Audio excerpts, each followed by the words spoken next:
Did you know that nearly 20% of people identify themselves as chronic procrastinators?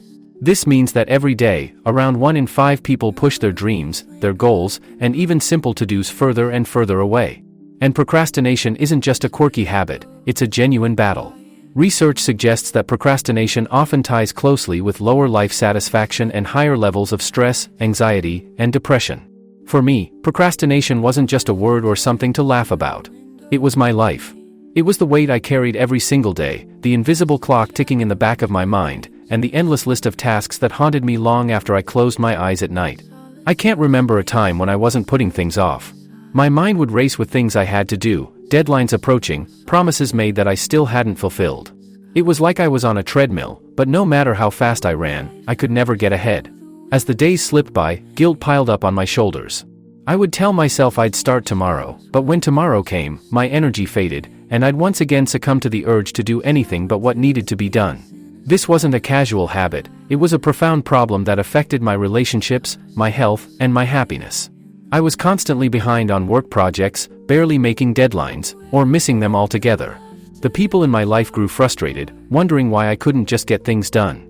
At first, I could laugh it off. That's just who I am, I'd joke, pretending it didn't bother me. But the truth was, every missed deadline, every disappointed friend, every opportunity one lost because I couldn't get myself to act crushed me a little more. And the pressure built until it felt unbearable. As time went on, procrastination became a vicious cycle that seemed impossible to escape. I was running out of excuses, but I couldn't explain to anyone why I just couldn't do it. I felt paralyzed. Every task felt monumental, every project like a mountain I had no hope of climbing. The pressure would build until I'd find myself drowning in anxiety, desperate to escape but unable to move forward. I'd sit down to work, hands poised over the keyboard, mind racing with everything I needed to do. But the pressure was overwhelming.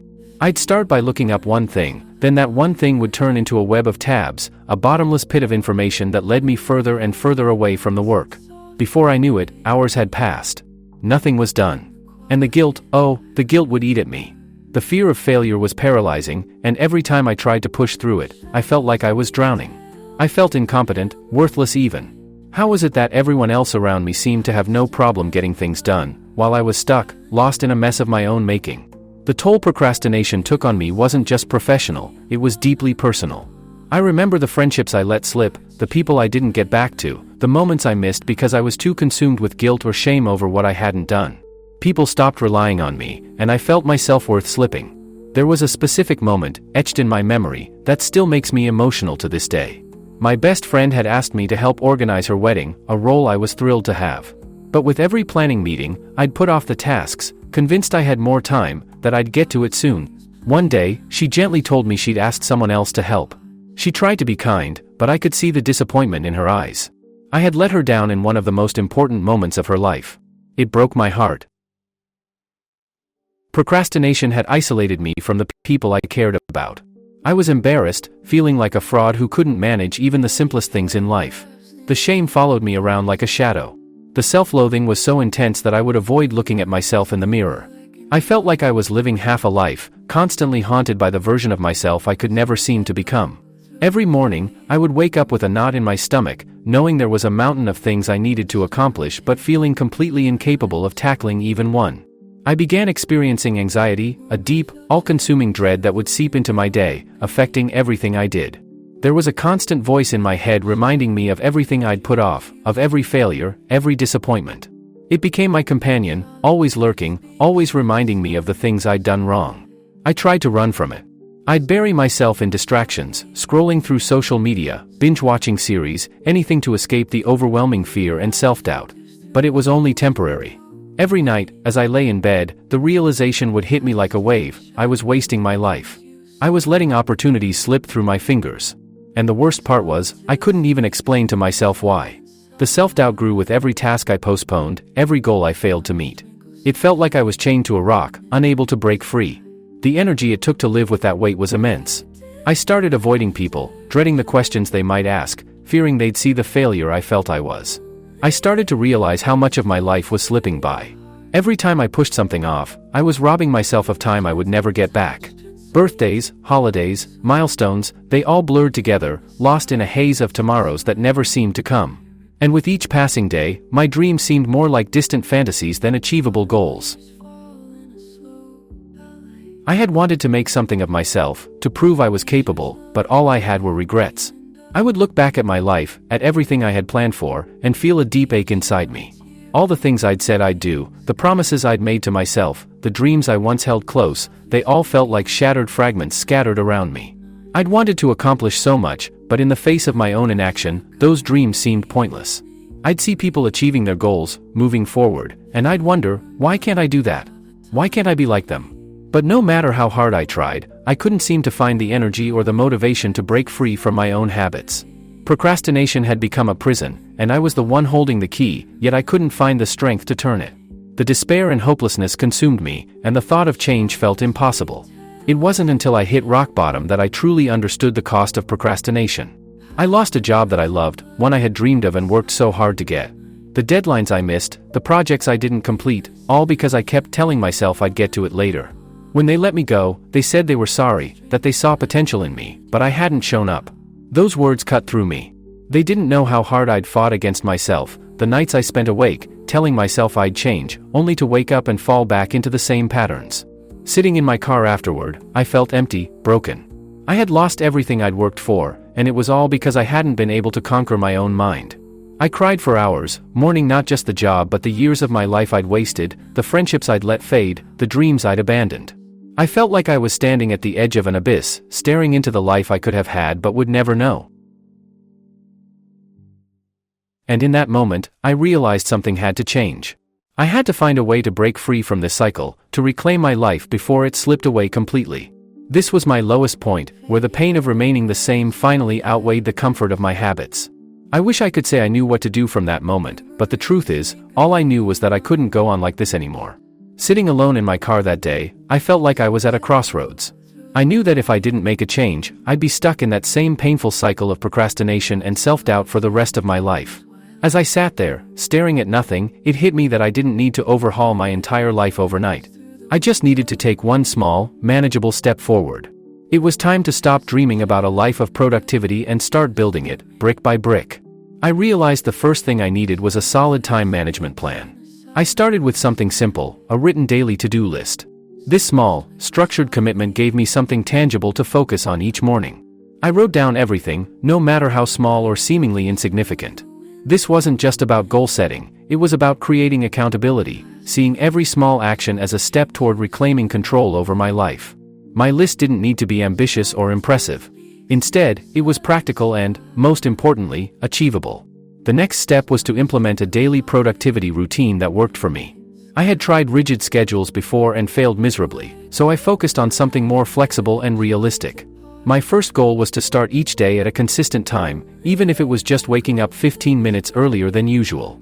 I also began setting reminders on my phone to prompt me when it was time to switch tasks or take breaks, helping me avoid the overwhelm that often fueled my chronic procrastination. I needed accountability, too. I reached out to a few trusted friends and shared my goals with them. Having people who knew my struggle kept me grounded. They didn't need to check in constantly. Just knowing I had shared my intention with others made a huge difference. And when things got tough, knowing that others believed in me kept me pushing forward. One of my biggest issues had always been that looming sense of dread whenever I faced a large task. Everything felt overwhelming, and I'd freeze up, unable to start. This time, I approached it differently. Instead of seeing a task as one giant obstacle, I learned to break it down into small, actionable steps. If I needed to complete a big project at work, I'd list every tiny part of the process, no matter how small. Something as simple as draft the outline became its own step, something manageable and less intimidating. This technique didn't just help me complete projects, it reshaped how I viewed challenges in my life. The sense of accomplishment that came from crossing off even the smallest task on my list gave me a much-needed boost of confidence. I found that each small success made it easier to approach the next, reinforcing a productive cycle. For the first time, I took an honest look at the specific triggers and distractions that fed my procrastination habit. Digital distractions were a major culprit. My phone was like a magnet, drawing me away whenever I felt the slightest discomfort or boredom with my work. I made the difficult decision to limit my screen time by turning off notifications, especially during designated work periods. And for the first time, I put my phone in a different room, so it wasn't within reach while I worked. Alongside this, I committed to creating a focused workspace. I cleared clutter, added a few motivational reminders, and made my desk a place that encouraged productivity instead of distraction. I knew that my surroundings had a powerful impact on my focus, so taking control of my environment became one of the simplest, most effective steps in my journey to break free from procrastination. It wasn't enough to just make structural changes. I needed to rewire my mind and develop positive habits that would sustain my progress. I began incorporating daily habits like journaling each morning and reflecting on my progress every night. Writing down my thoughts allowed me to acknowledge my successes and challenges and stay aware of the emotional patterns that often triggered my procrastination. Self-compassion was key. I had spent years punishing myself for my habits, believing that I was lazy or incapable. This time, I made an effort to be kinder to myself, recognizing that setbacks were natural and didn't erase my progress. By reframing my thoughts, I started to see each small accomplishment as a victory and every stumble as a learning opportunity. This shift in mindset was instrumental in building confidence and resilience. As I became more consistent in my approach, I started setting realistic goals. I applied the SMART goal framework to make sure every goal I set was specific, measurable, achievable, relevant, and time-bound. This meant I could track my progress more effectively, and every milestone felt like a genuine achievement. For instance, if my goal was to finish a project, I would break it down into SMART subgoals like spend 30 minutes researching or complete the first draft by Friday. This strategy kept me moving forward without feeling overwhelmed. I also began prioritizing my tasks using a simple productivity strategy, focusing on the most important tasks at the start of each day. This approach, sometimes known as the Eisenhower matrix, helped me categorize tasks by urgency and importance, ensuring I stayed focused on what mattered most. One of the most transformative practices I adopted was celebrating my progress, no matter how small. I realized that in my old mindset, I had often dismissed my achievements, always focusing on what I hadn't done instead of what I had accomplished. Now, every completed task,